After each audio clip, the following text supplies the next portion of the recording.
হলো মোটরসাইকেল রে, বুঝলাম না গাড়িটা কি হলো। যাই হোক, হাই রে দুনিয়া, কোনো ইনকাম করতেই পারলো না, পকেটে একটা টাকা নাই, বাসায় বউ পেলাম কি খাওয়ামো, কে বসে কিছুই নাই।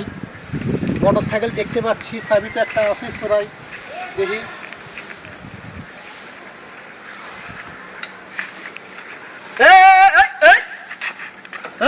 ভাই আমি অনেক মোটরসাইকেল লাইন ঠিক করতেছি, তুই অনেক কি জানি ঘুতলি ঘুতে আমার পা ধরে দিলি, তোর মতলব কি কর? ভাই গাড়ি চুরি করে রাখছিলাম। গাড়ি চুরি করে আসছিলি? ও ভাই, ভুল ক্ষমা করে দেন। আর জীবন চুরি করবি? আর জীবন চুরি করবো না। আর জীবন চুরি করবি? কান ধরছি। এরা কটা গাড়ি চুরি করছস? একটাও করে নেই, প্রথম করে দেন। এরা কটা গাড়ি চুরি?